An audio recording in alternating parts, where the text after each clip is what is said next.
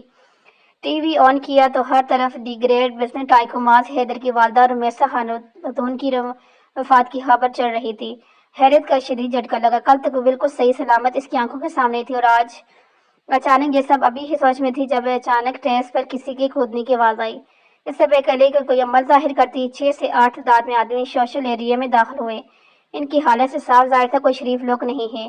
ادنوی ہکا پکا سانس روکے ان کو دیکھ رہی تھی، جن کے چہرے پر معنی خیز مسکراہٹ ہے۔ جب ان میں سے ایک نے آگے بڑھ کر دروازہ کھولا، جب ایک ویل ڈریس نوجوان چہرے پر سے سن گلاسز اتارتا شوخ چال چڑھتا ادنوی کے مقابل پڑے کاؤچ پر آ کر ٹانگ پر ٹانگ سجا کر بیٹھا۔ کیوں بابی جان، سفر کی تھکان لگتا ہے اب تک اتری نہیں آپ کی؟ وہ اس کے کیجول خلیے پر ٹوک کرتے ہوئے شوخ انداز بولا۔ Shut up, just shut up. وہ جو اب تک سانس روکے کھڑی تھی اپنا درد چھپائے خود کو کمپوز کرتی ہوئی گویا ہوئی، کون ہو تم لوگ؟ تم لوگ اندر کیسے؟ ہاں سنیں آف ہومز کافی لو ہے آپ کا سینس آف۔ کیا یہ بھی بلا کوئی سوال ہے؟ ظاہر ہے بابی جی پیروں سے چل کر آئے ہیں۔ فکرہ مکمل کر کے اس نے جاندار کہہ لگا، جس پر اس کے ساتھیوں نے بھی اس کا بھرپور ساتھ دیا۔ سینس آف ہیومز کافی لو ہے آپ کا۔ اس کے ساتھیوں نے بھرپور ساتھ یہ کہہ کر گونج پورے فلیٹ میں گونجی، جس پر ادنوی خود میں سمٹی جا رہی تھی۔ باعث خوف آنکھوں میں نیمی واضح ابھری۔ اس کی آنکھوں میں نیمی دیکھ کر شخص مصنوعی دانت ڈالتا اپنے بازیوں کو چپ کروا گیا۔ لمحے بھر کا انتظار کیے بنا فلسفیانہ انداز میں موضوع بدل کر پھر ادنوی سے گویا ہوا۔ جی تو بابی، جس مدے سے بات ہو رہی ہے، دراصل ہم آپ کے براتی آپ کا کافی دیر سے آپ کا انتظار کر رہے تھے، تو تھوڑی تکلیف کے لیے معذرت، مگر آپ کو ہمارے ساتھ چلنا ہوگا۔ اس سے پہلے کہ ادنوی کوئی رد عمل ظاہر کرتی، اس شخص کے اشارے کرنے پر ایک شخص نے کلوروفارم سے بڑا رومال ادنوی کے منہ پر رکھا۔ ان چند لمحوں کے کھیل میں وہ سنبھل ہی نہیں پائی اور ہوش و خروش سے بیگانی گہری نیند سو گئی۔ آدھی کھلی آنکھوں سے وہ کمرے کو پہچاننے کی کوشش کر رہی تھی۔ بہترین فرنیچر راستہ کوئی بیڈ روم تھا۔ وہ ایک دم اٹھ بیٹھی، اپنا مکمل جائزہ لینے کے بعد رائے فراٹ ڈھونڈنے لگی۔ جب نظر دروازے پر لگی، لمحے کا انتظار کیے بنا وہ دروازے کی جانب لپکی، مگر بے سودہ۔ دروازہ باہر سے لاک تھا۔ وہ قدرے بے بسی سے شکست خور قدم اٹھاتی واپس آرامگاہ کی جانب آئی۔ بعض اوقات کچھ ایسی حقیقتیں ہمارے سامنے ہوتی ہیں جن پر ہم موجود ہو کر بھی یقین نہیں کر پاتے۔ یہی حال ادنوی کا بھی تھا۔ اپنی حقیقت حال پر اس کو کبھی کسی صورت یقین نہیں آ رہا تھا۔ سوچا کہ صحرا میں گم وہ سر بیڈ پراؤں سے سر ٹکائے آنکھیں موند کی۔ وقت اپنی رفتار سے گزر رہا تھا۔ یوں چند گھنٹوں بعد ایک ٹھٹکنے کی آواز اس نے نیم آنکھیں واہ کی۔ جب نظر سامنے کھڑے وجود سے ٹکرائی، جس کی پشت ادنوی کی جانب تھی، وہ شاید الماری کے دراز میں کچھ ٹٹول رہا تھا۔ تنہا کمرے میں ایک انجان شخص کے ساتھ خود کو تصور کر کے بقوی سی اس کے وجود میں دوڑی۔ خود کو کمپوز کرتے بنا آواز نکالے اس نے قدم سائڈ ٹیبل کی جانب بڑھائے۔ فی الحال اپنے بچاؤ کے لیے اس کو سامنے پڑا گلدان ہی غنیمت لگا۔ بے آواز قدم اٹھاتی ابھی وہ اس گلدان کے قریب ہی پہنچی تھی جب یکدم پہنچنے میں لگا بٹن بیڈ شیٹ میں پھنسے ہوئے پیر میں دباؤ ہوا آیا۔ اس ہلکے سے دباؤ پر ادنوی کی فلک شفاف چیخ نکلی۔ بعض اوقات ہم کسی خوف کے شہر میں ایسے جھگڑے ہوتے ہیں کہ ہوا کا زور بھی ہمیں خوفزدہ کرتا ہے۔ یہی کچھ ادنوی کے ساتھ بھی ہوا تھا۔ اس کی چیخ سن کر سامنے کھڑے شخص نے جانب مڑ کر دیکھا۔ وہ جو اپنی کم عقلی پر اپنے ہاتھ لبوں پر دیے کھڑی تھی، مقابل کا چہرہ دیکھ کر آنکھیں پھٹی کی پھٹی رہ گئی۔ چند لمحوں سے بھی کم وقت لگا تھا اس کو شخص کو سارا ماجرا سمجھنے میں، جب بے ساختہ مسکراہٹ نے اس کے لبوں کو افتتاح کیا۔ پاس پڑے ٹیبل پر کاغذات رکھ کر جیبوں میں ہاتھ ڈالے وہ ادنوی سے چند قدم کے فاصلے پر رکا، جو نہ سمجھنی سے اس کی کو گرنے میں مصروف تھی۔ ماحول میں پھیلی ساخت خاموشی کو توڑتے ہوئے گویا ہوئی، مسٹر زیان۔ ماز حیدر کے دوست ادنوی کے بچانے پر ایک بار پھر اس کے لب ہلے، جب ایک قدم اور اس کے قریب بڑھتے ہوئے گویا ہوا، زیان فخر، زرمین عارف کشور۔ فکرہ مکمل کر کے ایک شوخ مسکراہٹ چہرے پر سجائی گئی، جبکہ ادنوی اب بھی نہ سمجھی کے تاثرات لیے اس کو سوالی نگاہوں سے دیکھ رہی تھی۔ اس کی نظروں کو مفعول سمجھتے ہوئے زیان نے ٹیبل سے پیپر اٹھا کر اس کی تھیلی میں رکھے بے تاثر اس کے کاغذات پر نظریں گھمائی شروع کی۔ جب نظر ایک خاکی پر رکی، وہ ولد عارف درانی، والدہ مریم درانی، بلا شبہ نکاح نامہ ادنوی اور زیان کا تھا۔ اب کی بار ایک کے بعد ایک رنگ اس کے چہرے پر آ رہا تھا، جبکہ وہ مسلسل نفی میں سر ہلا رہی تھی۔ اس کی کیفیت کو سمجھتے زیان نے نرمی سے اسے شانوں سے تھام کر آرامگاہ پہ بٹھایا۔ ہاتھ سے نکاح نامہ لے کر سائڈ ٹیبل پر رکھ کرسی اٹھا کر ادنوی کے مقابل رکھی، نرمی سے اس کے دو دلیے ہاتھ ہلاتے ہوئے گویا ہوا، تو یہ بہت ڈیفیکلٹ ہے، اس سب کو ایکسیپٹ کرنا میرے لیے بھی اور بھی زیادہ ڈیفیکلٹ ہوگا، لیکن ڈیئر اٹس آل ٹرو، ہمارے والدین نے بچپن میں ہمارے نکاح کروایا تھا۔ کیا مطلب، کس قسم کی بات ہے یہ؟ میں کیسے یقین کروں اور کیوں یقین کروں آپ کا؟ اب کی بار وہ ہوش میں آتے ہوئے خاموش توڑتی گویا ہوئے، اس کے لہجے میں بلاکیس لگ دی تھی، ایک شکوہ سا تھا اس کی نظروں میں۔ ضیاء نے ایک گہری آہ بھر کر ایک ہاتھ سے اس کے چہرے پر آئی لڈ کو چھیڑا، جس پر وہ ہلکی سی گسمگائی۔ پرنسس، میں نے کہا نا کہ میں جانتا ہوں یہ سب اتنا آسان نہیں، لیکن ٹرسٹ می، یہ سب سچ ہے۔ جانتا ہوں جس انداز میں تمہیں یہاں لائے گا وہ ٹھیک نہیں تھا، مگر میرے لیے تمہاری جان بہت امپورٹنٹ ہے، کمپرومائز نہیں کر سکتا۔ ضیاء کا ہر انداز، لہجہ، نرم رویہ روپ تھا کہ بساطا وہ اپنا ہاتھ چھڑائے بغیر ہی اسے سنتی گئی۔ ادنوی کے یوں بغور دیکھنے پر ضیاء کی نظروں میں شرارت تنائی تھی، آخرکار وہ اس کے نکاح میں تھی اور اس پورا حق رکھتا تھا۔ جب بساطا اس نے ادنوی کو اس کے ہاتھ سے پکڑ کر اپنی جانب کھینچا، اس اچانک ہونے والی آفات کے لیے وہ تیار نہیں تھی۔ جب کسی کٹی پتنگ کی طرح اس کی کشادہ سینے سے جا ٹکرائی، جبکہ ضیاء نے ایک ہاتھ دائرے کی صورت میں اسے گمر کے گرد باندھا اور ایک ہاتھ سے اس کے دونوں ہاتھ قابو کیے، وہ مکمل اس کی آہنی گرفت میں جگری ہوئی تھی۔ ادنوی ضبط کی انتہا کو پہنچتے ہوئے سڑک اٹھی تھی، اس کی کمر سے اپنا ہاتھ اٹھاتے ضیاء نے انگلیاں اس کے بالوں میں پھنسا کر اس کا چہرہ اپنے چہرے کے قریب کیا۔ اس سحر انگیز ماحول میں وہ اپنے تشدد لب اس کے ہونٹوں پر رکھ کر خود کو اسراب کرنے لگا، جبکہ اس کی کارروائی پر جان سے لرز اٹھی۔ اس کے انداز میں نرمی تھی، مگر پھر بھی اس کو اپنی سانسیں رکتی ہوئی محسوس تھی۔ اجنبی کو اپنی ناسیں رکتی محسوس تھی۔ ان کا آفاق کرانے کی جدوجہد میں اس نے مچلنا شروع کیا، اور جو اب تک کسی شہر میں قید تھا، اجنبی کے یوں حرکت دینے پر نرمی سے خود سے لگ کیا، جس پر خود کو سنبھالتی آرامگاہ پر بیٹھنے کی بکھری سانسیں بحال کرنے لگی۔ اگلے ہی لمحے خود کو کمپوز کرتے اس نے سرخ انگار نظروں سے ضیاء کو دیکھا، جو اس کے ہر رنگ سے محفوظ ہو رہا تھا۔ ضیاء کی آنکھوں میں کہیں بھی عجز نہیں بلکہ محبت کی رمق تھی، انابی لبوں پر پرکشش سی مسکراہٹ موجود تھی، مگر اس کے چہرے کے تنے ہوئے نقوش نے ادنوی کو کچھ بھی کہنے سے باز رکھا تھا۔